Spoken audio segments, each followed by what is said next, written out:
I've got a teaching tonight. I don't know if we hear very much on this particular subject, but I want you to think about what the scripture tells us. It tells us life and death is in the power of the tongue, right? It also tells us as a froward man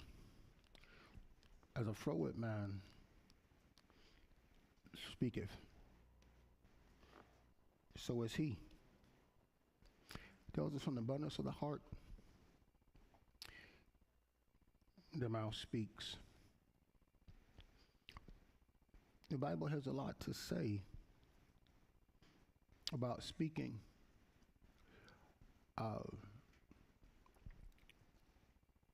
And yet I don't know how often we think of what the Bible says when we speak. Welcome to the Word of Grace and Truth Ministries, the place where Jesus Christ is Lord. Those of you watching us by way of WellGet.sermon.net, YouTube, Facebook Live. I have a very thought-provoking subject that I'm going to deal with tonight, and it has to do with the mouth. In James chapter 3,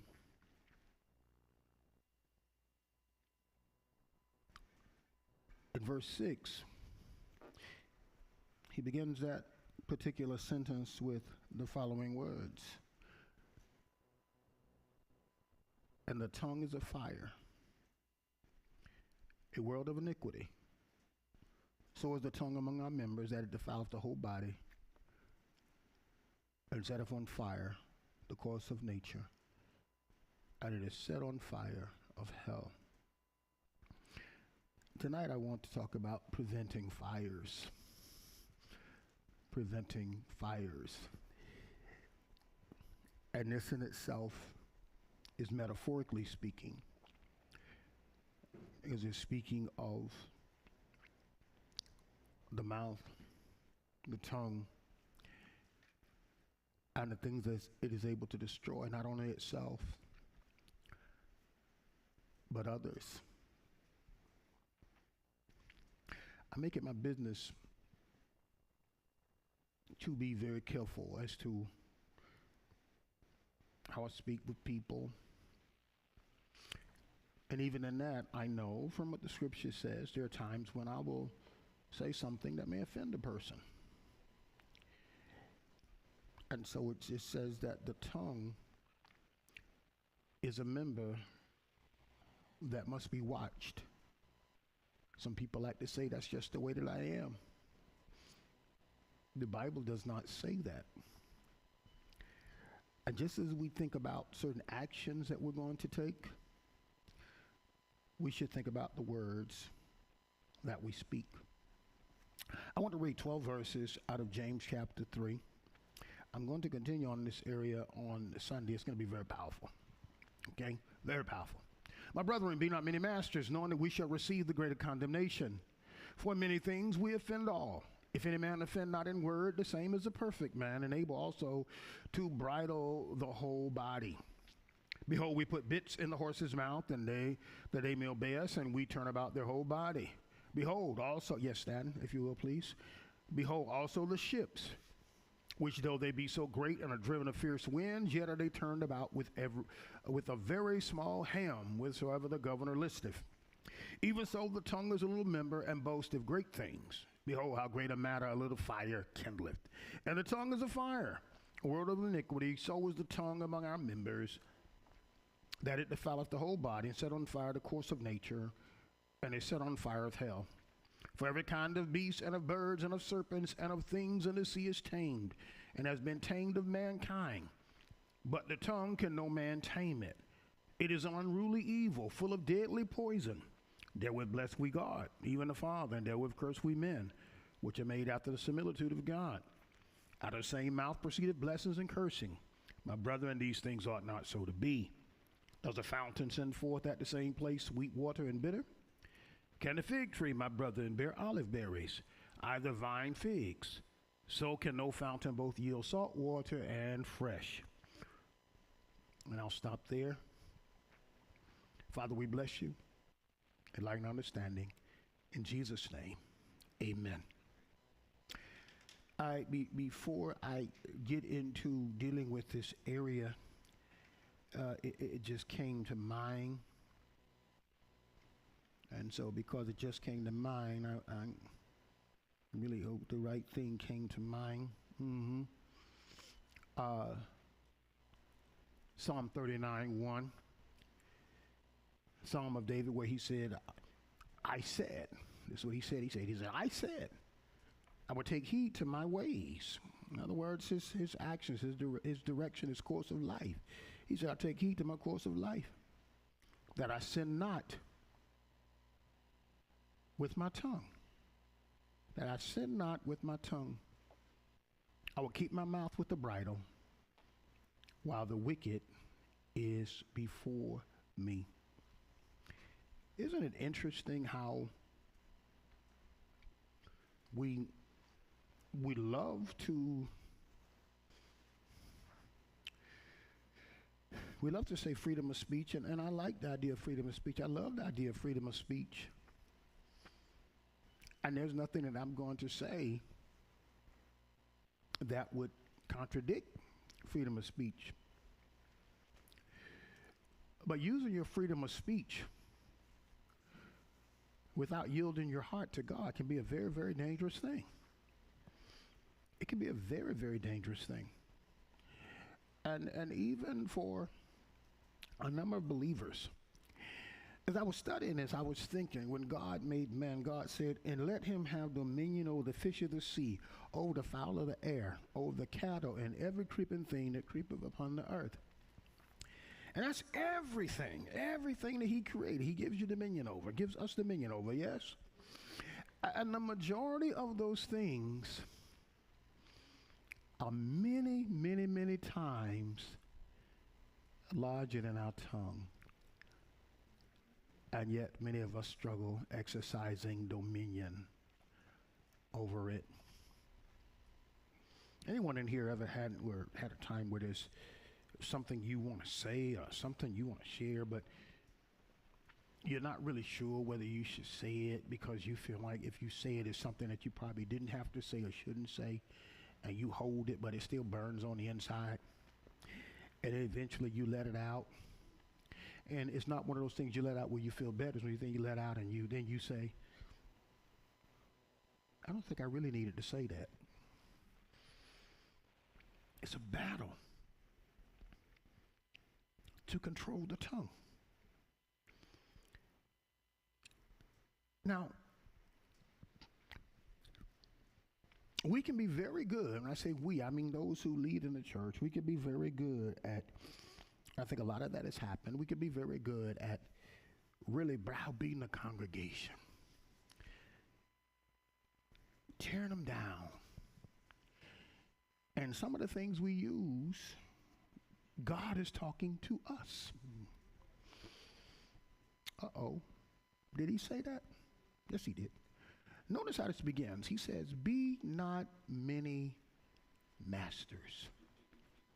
Now, when the Bible, when the King James, he didn't translate it, but he authorized it, and all of these devout scholars, it was a lot of them in groups. They took different sections. That's why sometimes you see Holy Spirit, sometimes you see Holy Ghost, and some other things like that.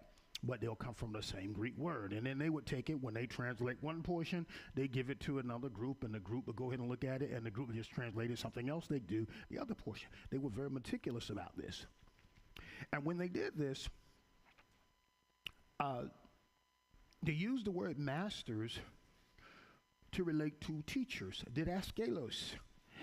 And it's saying here, be not many masters, instructors, doctors, not medical, but teachers, doctors, knowing or having an understanding or being aware that they will receive the greater or stronger condemnation. And that is the right word. And what this is saying is that God will judge teachers much stricter than he will the listeners. You hear a lot of people, and they mainly use it for their personality, not even really understanding what it means to be a teacher. They say it because they speak calm, because they speak smooth. That doesn't necessarily make you a teacher.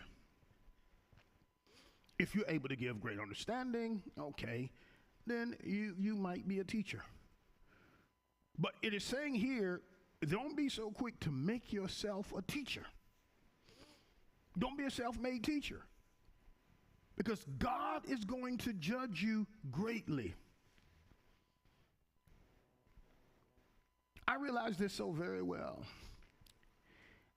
And I'll look at things over and over and over and over. I don't care how well I may think I know it. I look at it over and over and over and over. I think about people who get upset and leave ministries because people won't let them get up and talk. I'm not going to say preach. I'm not going to say teach. I'm going to say won't let them get up and talk. In some cases, they don't realize you're being protected. You're being protected. Because when you get up there, and I teach this in homiletics, when you get up there and open your mouth, just like right now, while I have my mouth open, I have the attention of those of you who are in the earth, but also the attention of heaven and hell. Both are waiting the outcome from what is going to be said. I heard and he's a pastor, and I'm going to say this humbly. I don't hear much that sound like, I don't hear anything that sounds sound from this man. And this person had the audacity to say that when God said it's not good for man to be alone, that he was talking to Eve. And what he was telling Eve was that it's not good for that man, Adam, to be alone. What's wrong with that? Talk to me. What's wrong with that? Eve was not made yet. Eve was not made yet. And you'll get people who are sitting there, wow, that is just deep. I'm not making this up. That is just deep. And then people will go and repeat things that they hear or get upset with sound doctrine.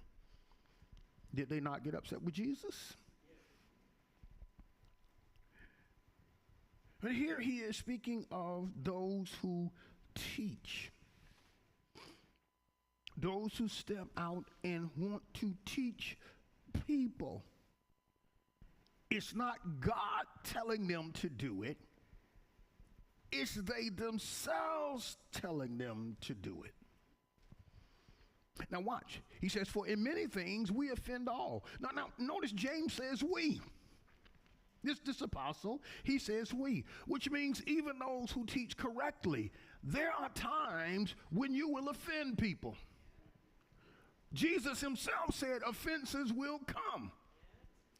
There are times when a teacher that has been ordained of God will offend people. There are times when you may trip a person up. You may cause a person to stumble. It is because of the fact that you are still humanity. But that is not an excuse. So he says, if any man offend not in word, in other words, if when you are expressing the word, doctrine and what have you, if you do not offend someone, then you are a perfect, or you are a finished process, finished a work that has been complete, a work that was in progress that has been complete. You're not really lacking anything in that area. Sometimes leaders will get frustrated and they'll slam the people, and some people might say, well, yeah, well, we deserve it. No, you didn't. There may be a time when you need correction, but you never deserve to be slammed. Let's turn it around. Can we turn it around a bit? The word says, obey them who have rule over you, for they watch over your soul. It also says that let the elders who rule well be counted worthy of double honor, especially those who labor in word and doctrine and teaching, right? That's the ones who rule well. And then also Hebrews 13 says that you'll obey them that have the rule over you. In other words, submit to those who are leading you. And it says that these individuals are to be examples. So it tells us how we ought to be. And so what we have to do as leaders, you need to look at that and say, this is what God is requiring of me from the word. But I'm going to go ahead and flip that. You hear the word and you call somebody and you ask them, and let me help you out because I'm too mature for that. When I say I'm too mature for that, I'm too mature for what I'm about to say. You don't ever have to say, well, what did somebody say to him? What did somebody? I'm too mature for that to use this place for such a thing. Are you with me?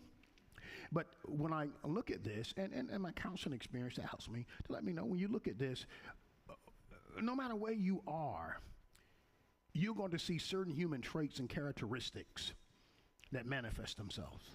What do you think about what the pastor said today? And you really don't want to know. You're just waiting for somebody to say something negative. How do you know?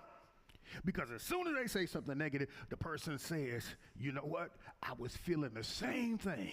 And here goes the conversation. It just goes. And then you might bring somebody else in. And if I had a light, I'll show you what you're doing. Okay? I really went to the lawnmower, the electric lawnmower, but I should have went to the lighter. Every time, you're setting the fire. And then when it gets to a whole bunch of people, poof. When there's a problem around the church, I like for it to be absolutely silent. And the only ones who need to know something about it are the ones who need to know. Because you can have an issue and you can be in the right. And these two things refuse to stay together. They decide to open up. And they begin to voice opinions. And then you have one thinking this way and one thinking that way.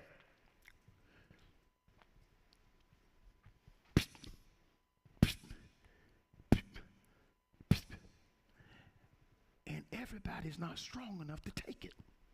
You hear me in here? Okay. See, this is all about, listen, we're doing discipleship training. It's because there are times when you're going to run across some people that you're trying to win over, or maybe some people that you won over. And you might say something negative, or they might say something negative, or you might be around the world and the world gets on your nerves and you say something negative out there.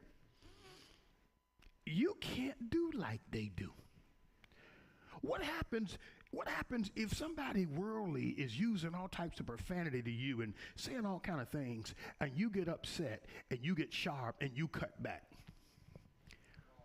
What happens? They're not professing what you're professing. So what are they going to say? Yeah, just like I thought. You're nothing but a hypocrite. And you're probably not a hypocrite. You just did not control the tongue. Because you allowed your heart to be influenced by something that was being said that you did not like, or it offended you. Okay? So I gave you both sides. Because many times we just look at the church, but a lot of times it's outside too. You with me here? So he said, in many things we offend, but if you ever get to a point where you don't offend, the same as a perfect man and also able to bridle his whole body. Now, I'm taking the time to work with this. Is that all right with you all? I know this will be question and answer. This actually supposed to be my Sunday message, so I don't know why I jumped on this tonight. And y'all probably had a whole bunch of questions. You want to go to your questions? You want me to stop? Okay. I'm telling the truth. Am I telling the truth, Urias? This is what will be my Sunday message. I'm sorry. But I'm going to keep on going. I couldn't bridle my tongue right there in a good way, so. Okay. So now, look at it. Just by me saying that, they just jacked me all up. My goodness. So let's just take a look at this.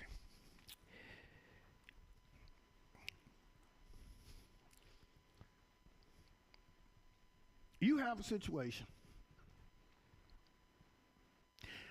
not about what you said, but what somebody else said. And you don't like what they said. And let's say what they said was wrong, and it was bad. How many times do you think about James 3? How many times do you think about James 3? So now, getting back to where I was, I had to go there to get my thought back. He said, this is a perfect man, also able also to bridle the whole body. Now watch this. When it's saying if you can bridle your tongue, you can bridle the body. What is that saying to you? It is saying that it is easier to bring this under subjection than it is to bring your tongue under subjection. Ooh, wow. It's easier to bring the actions that you take under subjection than it is the words that you speak. Now think about, I went to Psalm 39, and David wanted to keep his tongue from what? Sin.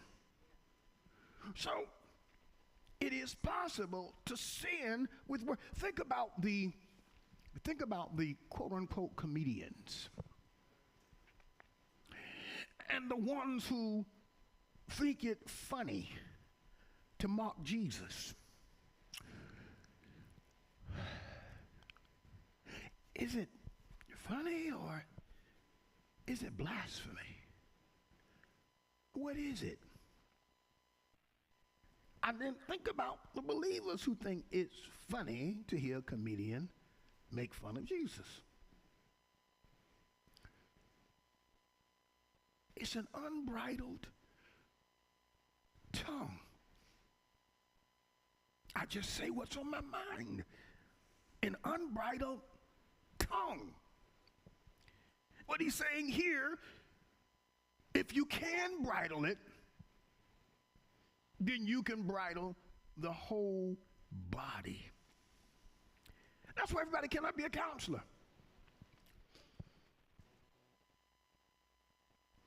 I think it should just be said just like that biblically, not just so much you have to have an ethic where you understand confidentiality.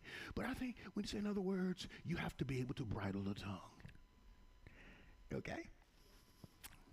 Now, notice what he says. Behold, we put bits. He's going to give you some analogies to show you how this works. He's going to use larger things to show you how God has given us. Think about it. God has given us dominion. I did mention that earlier, right? How he gave us dominion over everything. And he's going to show you how this works. He says, behold, we put bits in the horse's mouth. We put bits in the horse's mouth. Now, this in itself is used to curve his spirit. What do you mean to curve his spirit? You're going to see in a minute. He says we put bits in the horse's mouth that they may obey us, that they may submit to us, okay? That we may be able to persuade them. And we turn about their whole body. Now, you get this 1,000-pound horse, and that might, I don't know if that's a small one or a large one. And you've got this horse and you're on his back. If you're down and he kicks you, he can kill you with one kick. If he raises up and comes down, he can crush in your sternum, your head, or anything. But this big creature, you can take him, you can put a bit in his mouth, and he may want to go straight. But if you want him to go left, you can control him and take him in any direction you want him to go. If you want him to do an about face, you can make him do an about face because you're able to control the horse. Are you with me in here? You're able to control it. And this is what he is bringing out. We can control horses. We can turn their whole body. We can control things that are larger than us. We can control things that are over 1,000 times larger than our tongues. You can go to a zoo and see a person get an elephant to sit on a wooden stool or something, to raise his leg up.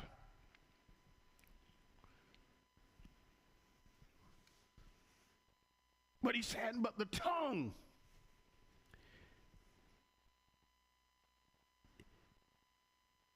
is for the most part unbridled. Then he goes to the ships. He said that the ships, they be very large. And they're driven of fierce winds. Yet they're turned about with a very small helm, whithersoever the governor listed. Now, what you have with these, I want to go back to the ships of that day and everything, and you still have, some today they have what you call a rudder. And the rudder is going to be in the water on the side. It's not a pedal, it's not an oar-like, but it's a rudder.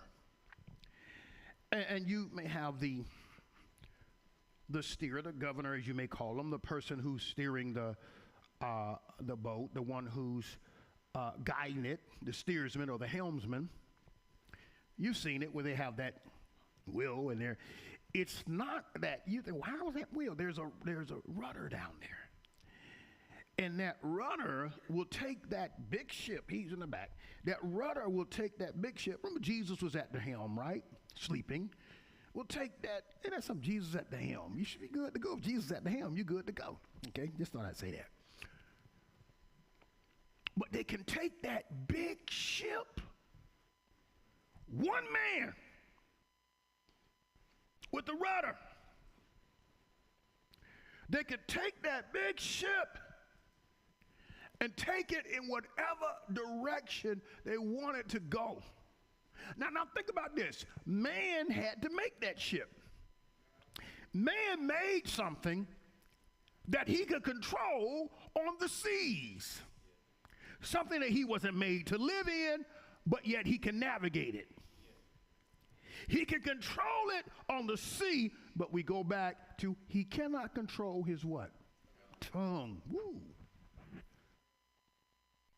He takes that, he gets that boat, that ship, to go wherever he wants it to go. But that can be a problem bridling the tongue. So he says, even so, the tongue is a little member. It's small, but it boasts great things.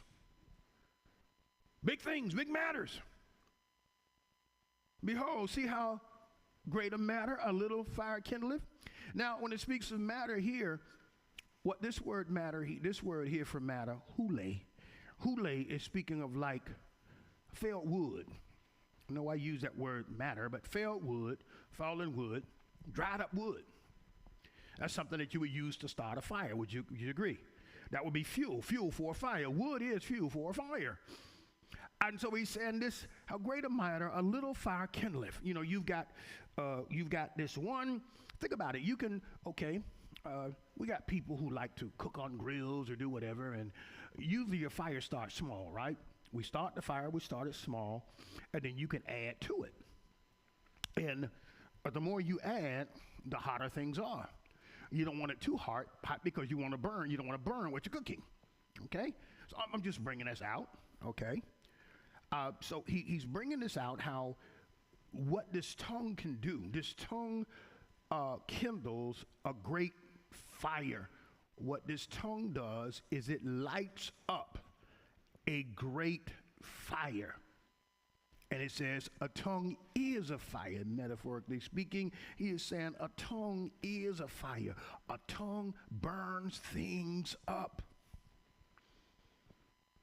It's a fire. It's a world of iniquity. In other words, it causes things around it when it is not bridled. It causes things around it to be bad from the person and the one who's influenced by it. Are you hearing me? And this is what he is bringing out. The tongue can speak injustice. I sometimes look at people in higher positions and high authority, and mainly for the most part, I look at Christian leadership, and I wonder, what are we thinking? Where is the conscience? Where is the conviction? The tongue of others have caused many in the church, or should I say influenced many in the church, to demonstrate some of the same hatred that the world demonstrates. It's a spreading fire. You remember what happened to California months ago, right? How everything was just burning up and burning up and burning up, and people were having to leave, and it would just go. And so it's like the tongue sets a fire that goes from one place to another, and it travels and it travels and it travels and it travels, and then it gets into the visible ecclesia. I'm using ecclesia on purpose, not to try to use, because that's not a big word, okay?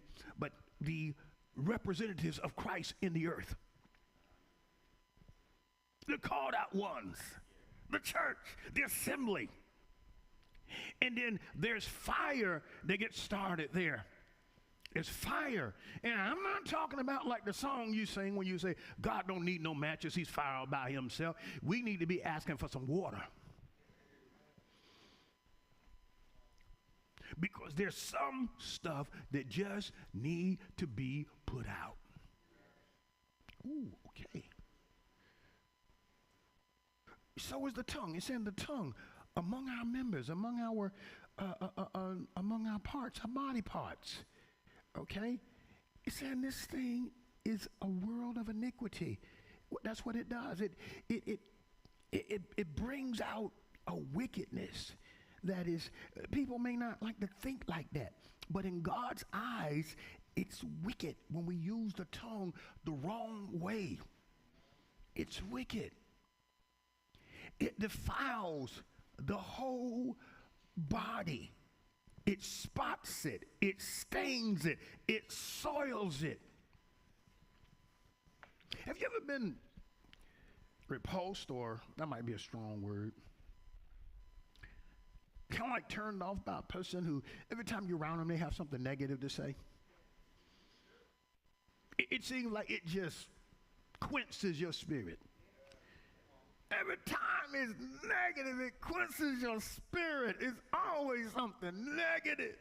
And if you try to bring something good, they're like, yeah, whatever, but this and that and other, this and that. It's like, oh man, can you ever?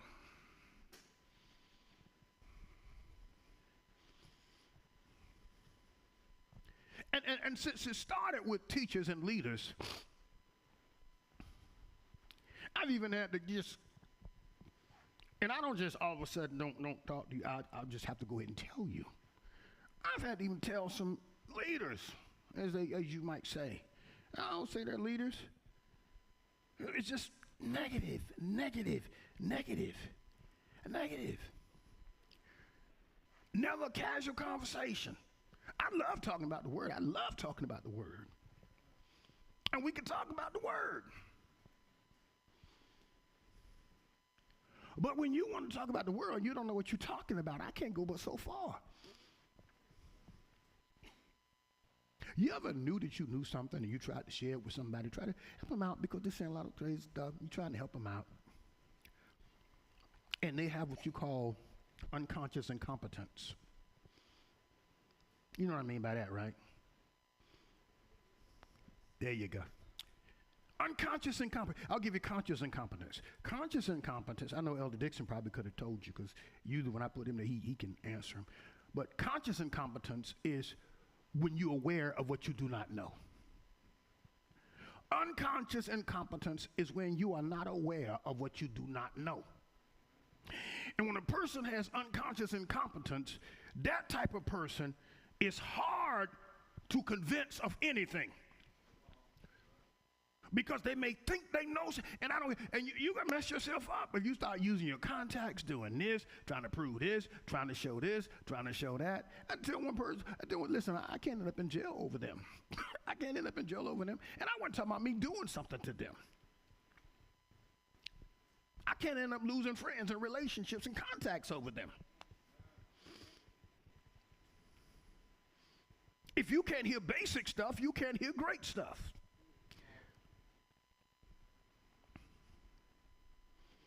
Brother told me, I'm going to pray for you. I'm going to pray for you that you really come to know the truth. And I mean, okay, if we were talking about the Bible, that's good. But when you're talking about something that's way off, that ain't too cool. I'll give you, guys started talking to me about the stock market. This was maybe about 4 weeks ago. Stock market going down, and you see everything getting messed up, and it's that. And I said, I can give you a little bit on that. I said, the stock market never stays up. I said, it never stays up. I said, there are times when it's rising, it's called a bull market. And that's when you're making money. And there's a time when it goes down, it's called a bear market. And usually when you get into a bear market, it's going to make what you call an adjustment. But when it gets in a bear market, it goes down. People panic, they take all their money out. And you never really end up with anything. Are you with me? You never really end up with it because you soon to go down. You're not realizing, go down. Somebody think he's crazy. He's in denial. No, go down. Tony, why do I want it to go down, Elder Tony? So I can buy. Because I want to buy when it's low. If I don't care if you're not spending but $1,000. You can look at it some years later and it just $500. Because when it goes down to a certain level, boop, and you buy when it's low, when it starts going up, your shares are worth more. Say you bought shares at $10 a share. And I'll say, I'm going to be nice. Let's say you just bought 50 shares. That's $500, right? Let's say now some years has passed, and those shares you bought at $10 are now worth $100. Same amount of shares. And then all you do is take, what did we start with, 50? Whatever we did, you take that number times 10. But it's going to be more than that because as it was going up, your money was still increasing. It doesn't hurt to be taught a little bit about those things. You can actually live better when you're older than you do when you're younger. You could go all your life never making over $50,000 a year. And just because you saved a little something here and there, you could end up saying, okay, well, I got, 10, 15 years left. I can live off $100,000 a year. You might have something like that. I ain't like that. Are you understanding me, though? But I'm just saying all that to say, I'm not trying to give you a class in finance. What I'm saying is, it was just little things he was saying, and I just said a little something short, and he come back with something crazy, and I'm like, this guy here, you can't bring any understanding to him. I showed the same person once. Alice Bailey. I told y'all about Alice Bailey. You probably don't remember. I know Caleb will remember Alice Bailey. You remember about Alice Bailey, don't you, Caleb? Alice Bailey, 10 steps to destroying the church. And I'm not going to go through 10 steps. I showed it to the pastor. I said, take a look at that. And I realized there was something wrong with his processing. Because when he said, came back and saw me, he said, man, she sounds like a prophet. What? I'm not making this up. And you say, well, why are you talking about this? because this person decided to use their tongue to be all over me because I wouldn't agree with them.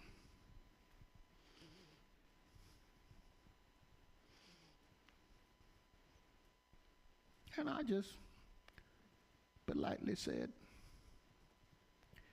I've said what I said, and I think we need to leave it at that.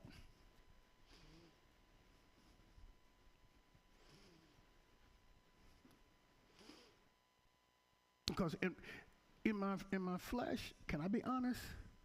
In my flesh, see, I want to talk to you. See, I got to be true. In my flesh, I'm like, man, I could really tell this guy how he really knows very little. How talking to him is like talking to an imbecile. And you know what's going to happen when it's over? I'm going to feel bad about me. Are you hearing me? I'm going to feel bad about me, which tells me I said something I should not have said. So you have to know when to cut something off. Don't let yourself get pushed to a point where your tongue messes you up. I'm almost done. So it defiles the whole body and setteth on fire the course of nature, and it is set on fire of hell. And this is not the word Hades for the abode of the dead, but this is the word Gehenna. And that Gehenna, that speaks of the place of everlasting punishment. Isn't it something a person's mouth can send them to hell? Isn't that something? This is so powerful, and we very rarely hear it taught on. And then here we go. For every kind of beast and of birds and of serpents. Now, when it says beast, it's not the same word that you see in the book of Revelation where it speaks of those creatures, but this is the word therion, and it speaks of a dangerous animal, even a venomous wild beast.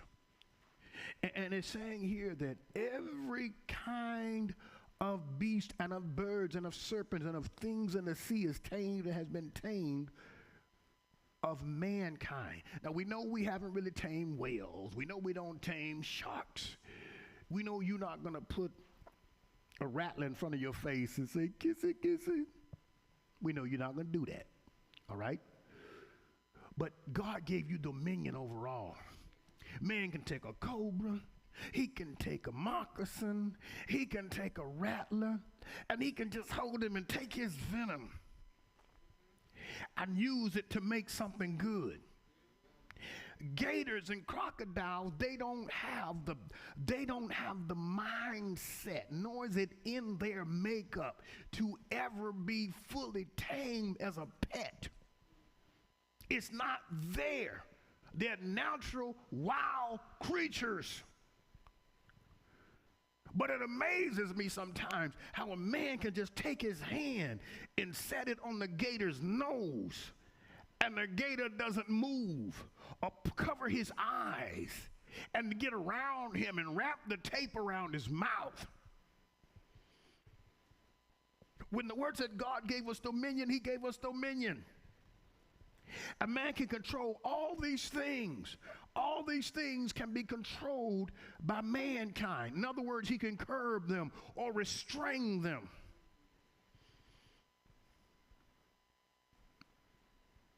Some snakes, some non-venomous snakes, they won't know you with love. They can't express love like a dog or a cat.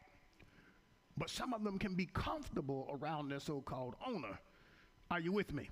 I wouldn't advise you getting one as a pet. Don't try. You don't go get a snake and name it Ralph. Okay. Call that joker Slither. In other words, let him slither right on away. Okay. But I'm looking at this, and it's bringing out how, man, God gave you dominion over. There is no creature on this earth that can exercise dominion over man. You had to really stop whalers because they were bringing them into extinction. Some creatures have gone into extinction because man has abused his dominance because of his fallen nature.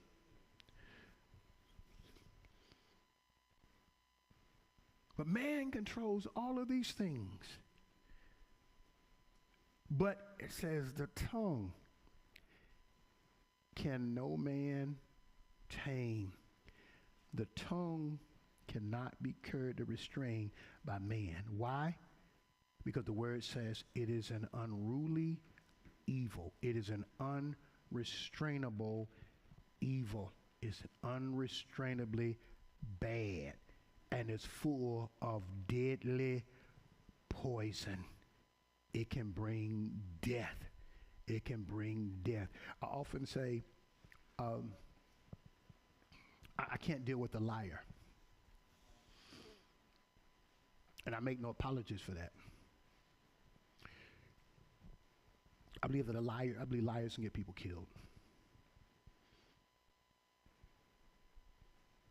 Now, God can deliver you from it. But if you're going to stay that way, you're a dangerous person to deal with. Are you hearing me? A liar is a very dangerous person to deal with. And I don't care how much you love them. A pure liar will sell you out.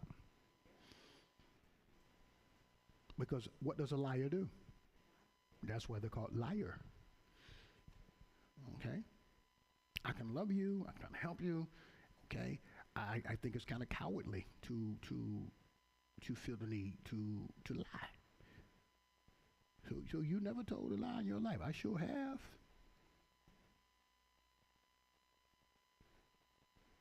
Do I tell them now? I think I would be hard pressed to think of anything I've told, because to me it's a sign of weakness.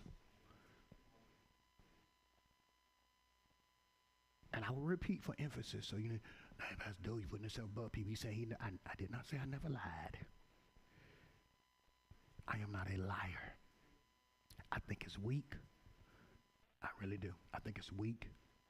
And I think you have to walk away convicted if you do. Now, can I make mistakes and probably misrepresent something, misstate something, misquote something, whatever? Of course.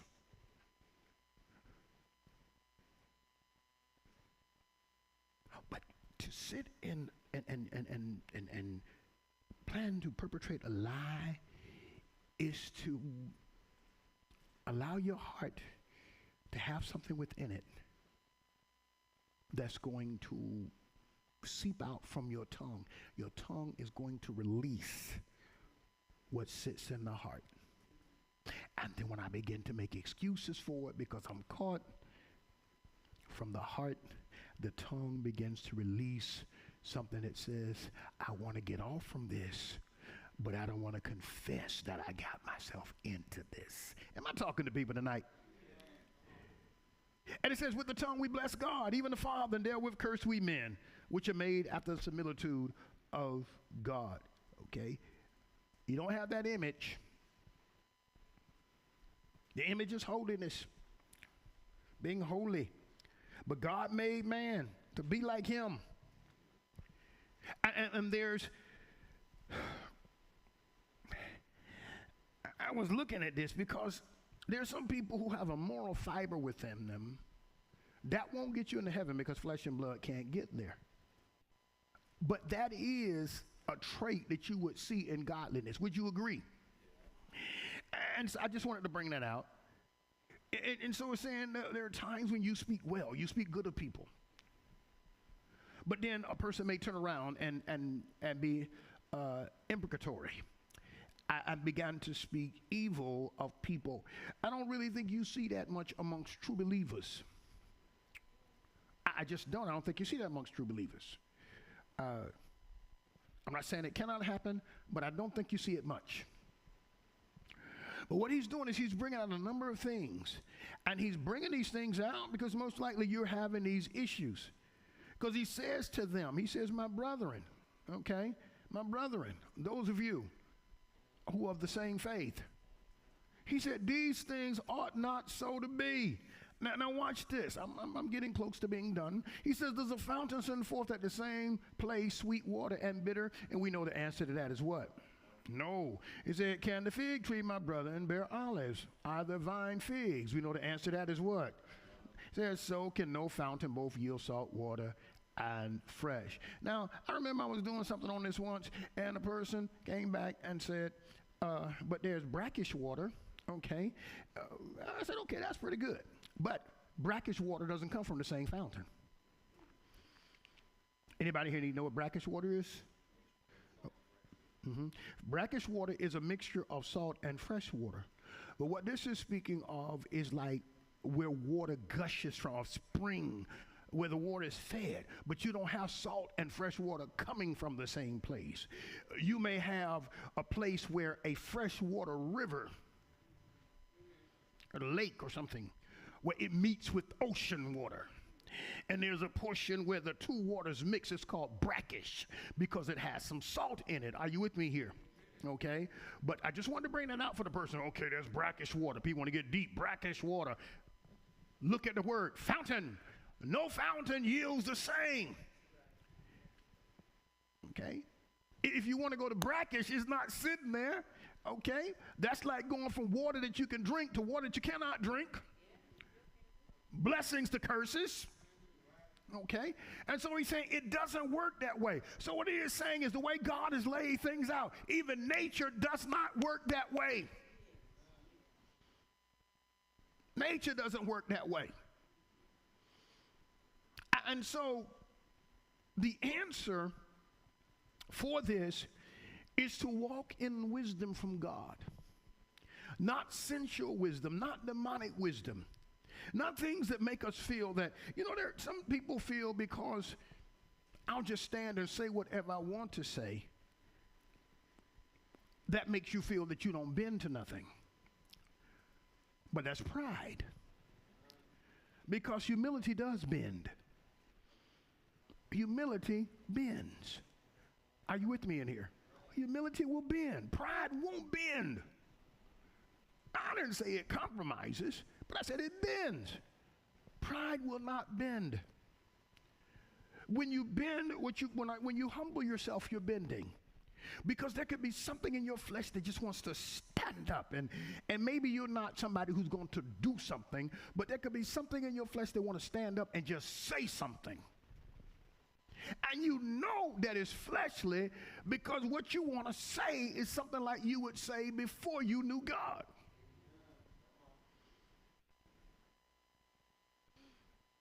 We got a friend, I won't call their name. I hope they hear so they can laugh. They'll say something like this. They go, you don't want to see so-and-so. You don't want to see so-and-so. And I'm like, no, we don't want to see so-and-so.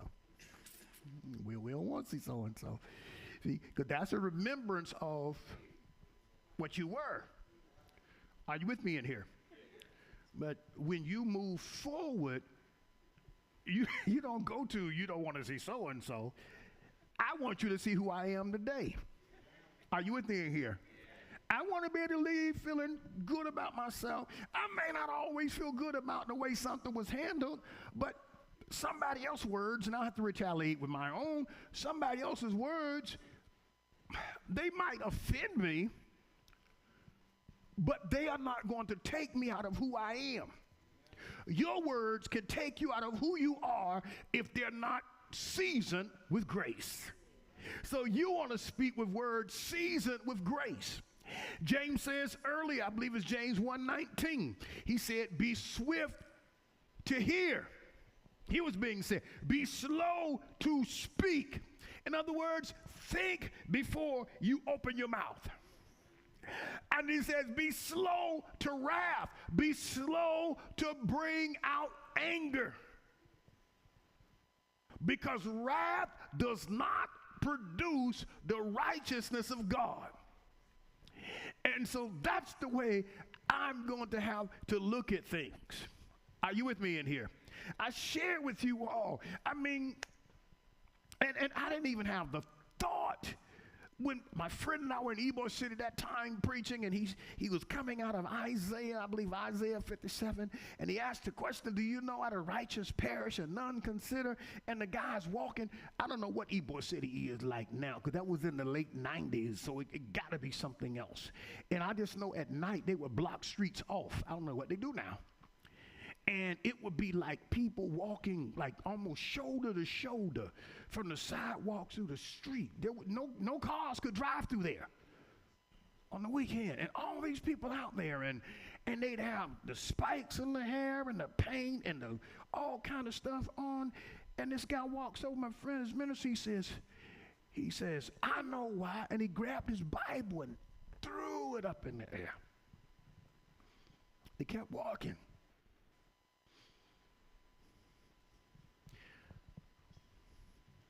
I could have crushed him if I wanted to. I was a young man then. But what would that have proved? Now, that would have proved me to be a hypocrite. But I didn't even think about that. I knew we were on assignment.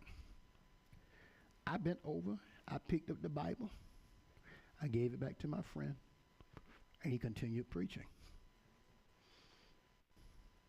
Sometimes things happen, and we say, wait a minute, now you're going a little too far.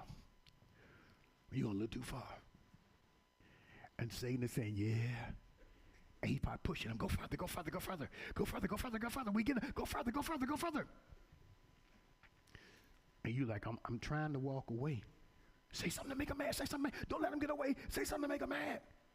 You better walk away, your coward self.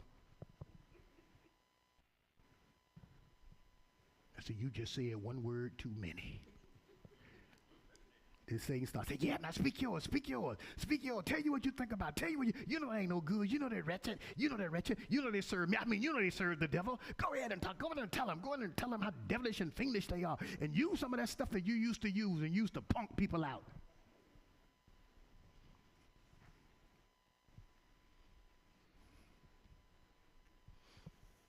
And that's how he works.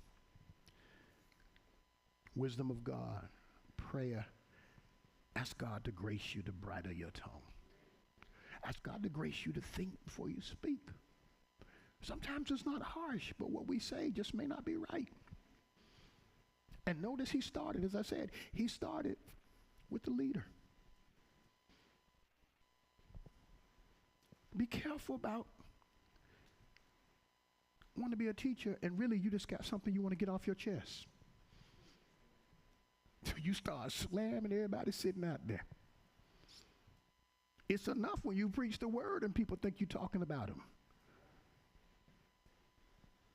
So why would you say, well, you're going to think I'm talking about you anyway, so I might want to talk about you and you and you and you and why do that? Calling people out and humiliating them and embarrassing them. You could talk to people in love. I love talking to people. I'll stand and look at you while I'm teaching. And I don't do it because I'm trying to make you scared. I just do that. I can see where sometimes people just locked in and they're just looking, and I might just stand here and they're locked, and it's like I'm just standing there just talking because I'm a communicative type pastor. I like people. Wasn't always like that. Used to be like this. Okay?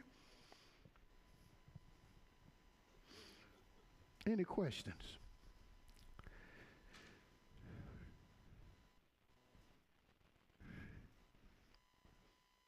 So, Kim, what you going to do next time you feel like saying something bad to me?